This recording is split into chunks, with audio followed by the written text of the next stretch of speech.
mga bilang. Noong mga araw na iyon, sinabi ng mga Israelita, "Kailan pa ba tayo makatitikim ng masarap na pagkain? Mabuti pa sa Ehipto. Doon, isang hingi lamang namin ay mayroon na agad isda, pipino, pakwan, sibuyas at bawang. Dito naman, walang makain kundi mana. Ang mana ay kamukha ng buto ng kulatro at kakulay ng bedelyo. Ito ang laging pinupulot ng mga tao, ginigiling o binabayo. Kung luto, sinsarap ito ng tinapay na niluto sa langis. Ito'y kasama ng hamog na bumabagsak kung gabi." Hindi kaila kay Moises ang iyakan ng lahat ng sambahayan na nakatayo sa pintuan ng kani-kanilang tolda. Nagalit ng labis ang Diyos, kaya nabalisa si Moises. Itinanong ni Moises sa Panginoon, "Bakit ninyo ako isinuong sa ganito kalaking pasanin? Bakit ninyo ako ginaganito? May nagawa ba akong laban sa inyo? Ako ba ang nagsilang sa kanila? Sila ba'y aalagaan ko tulad ng pag-aalaga ng ina sa kanyang anak? Hanggang sa lupang ipinangako ninyo sa aming mga ninuno. Ayaw nila akong tigilan sa kahihingi ng karne. Saan ako kukuha ng karne para sa ganito karaming tao? Hindi ko sila kayang alagaang mag-isa. Napakalaki ng gawaing ito para sa akin. Kung ganito rin lamang ang gagawin ninyo sa akin, mabuti pa'y mamatay na ako ngayon din kaysa maghirap ng matagal." Ang salita ng Diyos. Masigla nating awitan ang Diyos nating kaligtasan. Ngunit ang bayan ko'y hindi ako pansin, di ako sinunod ng bayang Israel. Sa tigas ng puso aking binayaan, ang sariling gusto nila'y siyang sundan. Masigla nating awitan ang Diyos nating kaligtasan. Ang tangi kong hangad sana ako'y sundin ang utos ko ng bayang Israel. Ang kaaway nila'y aking lulupigin, lahat ng kaaway agad lilipulin. Masigla nating awitan ang Diyos nating kaligtasan. Silang namumuhit sa akin na pupuot ay magsisiyoko sa laki ng takot. Ang parusa nila'y walang pagkatapos, ang lalong mabuting bunga nitong trigo. Ang siyang sa inyo'y ipapakain ko, at ang gusto ninyong masarap na pulot, ang siyang sa inyo'y aking idudulot. Masigla nating awitan ang Diyos nating kaligtasan. Ang mabuting balita ng Panginoon ayon kay San Mateo. Noong panahong iyon nang marinig ni Jesus ang pagkamatay ni Juan Bautista, siya'y sumakay sa isang bangka at nag-iisang pumunta sa isang ilang na lugar. Nang mabalitaan naman iyon ng mga tao, sila'y lumabas ng bayan at lakad na sumunod sa kanya. Paglunsad ni Jesus sa dalampasigan, nakita niya ang napakaraming taong yaon. Nahabag siya sa kanila at pinagaling niya ang mga may sakit na dala nila. Nang dapit hapon ay lumapit sa kanya ang mga alagad.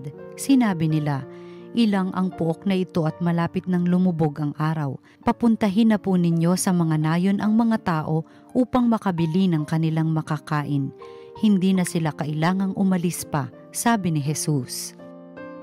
"Kayo ang magbibigay sa kanila ng makakain." Sumagot sila, "Lilima po ang tinapay at dadalawa ang isda natin.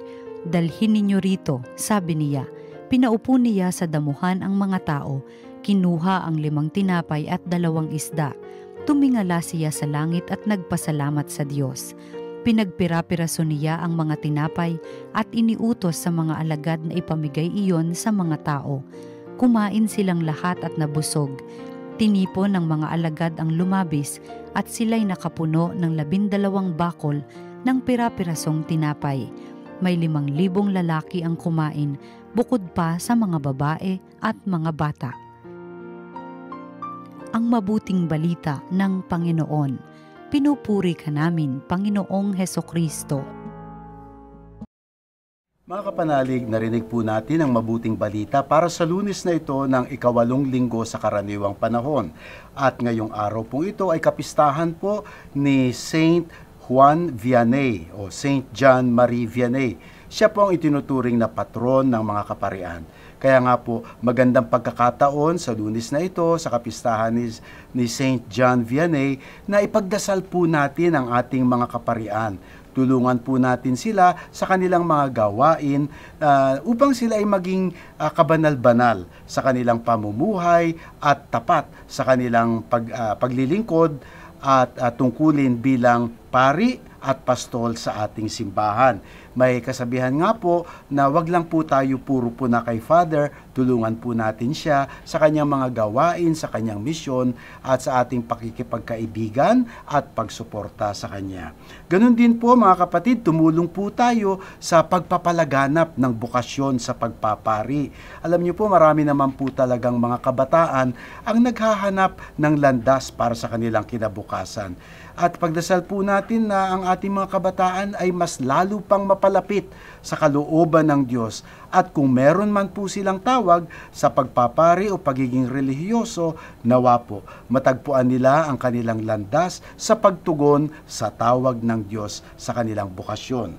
At ngayon ang ating ebanghelyo po ay maganda pong pangitain o magandang halimbawa ng pagtulong sa gawain ng Panginoon. At ating pong ebanghelyo ay nagmumula sa ebanghelyo ni Mateo, kapitulos 14, talata 13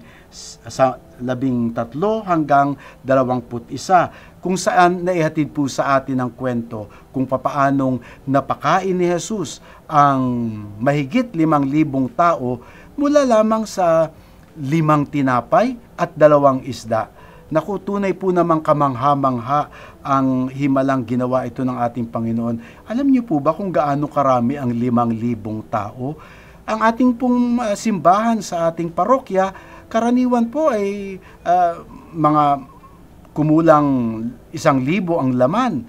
Pero ito po ay 5,000 tao ang napakain ng Panginoon mula sa mga 5 tinapay, 2 isda na siguro mula sa isang maliit na basket lamang baon ng isang bata.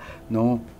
Sabi kasabihan nga po na anuman ang ating ialay, ihandog sa makapangyarihang kamay ng Panginoon ay wala pong hindi na pangyayari, walang imposible. Gaano man po kaliit, ngunit kung ito naman po ay ating bukal sa loob na inihahandog sa Panginoon, ay napaparami din. Kaya nga mga kapatid, ito ay isang magandang paalala sa atin na sa ating pananalangin, hindi lamang po tayo hingi ng hingi, receive ng receive, ay nais niya rin po na tayo maging bahagi ng himalang yan sa ating pagbibigay ng kahit munting alay o munting kakayanan na ating naipagkakaloob. Halimbawa po, may sa amin po sa St. Jude, marami pong mga kabataan na nananalangin sa tulong ng ating patrong si San Judas Tadeo na sila ay pumasa sa kanilang mga licensure and board exam. Pero madalas po naming ipinapaalala sa kanila na bagamat maganda ang pananalangin, dapat ito ay kalakip ng kanilang masusing pag-aaral at pagbabalik-aral para paghahanda sa kanilang mga licensure exam. Ganun din po makikita natin dito na ang maraming mga biyayang ating tinatanggap sa Panginoon ay hindi po dahil tayo ay karapat-dapat, naku, I am worthy. Hindi po natin pwedeng sabihin na, naku Lord ha, deserve ko yan. Hindi po, bagkos ang ating panalangin ay, Panginoon, kami po ay umaasa sa inyong kagandahang loob, sa inyong mga biyaya sa amin, kaya't ang ating panalangin, Panginoon, kaawaan mo kami, Kristo, kaawaan mo kami, Panginoon, kaawaan mo kami. Dahil nga po sa Ebanghelyo ngayon, nang lumusad ang ating Panginoon mula sa kanyang bangka at nakita niya ang pangangailangan ng maraming tao, siya po ay nahabag. Kaya po't ang mga biyaya na ating tinanggap ay hindi nang saganang ating I deserve, kundi sa habag ng Panginoon. Nawa po mga kapatid, ay ganun din ang ating habag na maipagkaloob sa ating kapwa. Dahil pare-pareho lang din naman po tayong nangangailangan ng biyaya mula sa Panginoon. Kaya tayo man ay matutong maging kaisa ni Jesus sa kanyang magandang gawain sa pamamagitan ng ating pag-aalay at pagbibigay ng mga munting ating makakayanan. Isa pa pong leksyon na matututunan natin dito, napansin niyo po ba na ang sabi ng Panginoon ay paupuin ninyo sila bago ibigay sa kanila yung mga tinapay at isda na kanilang kakainin, no? Paupuin.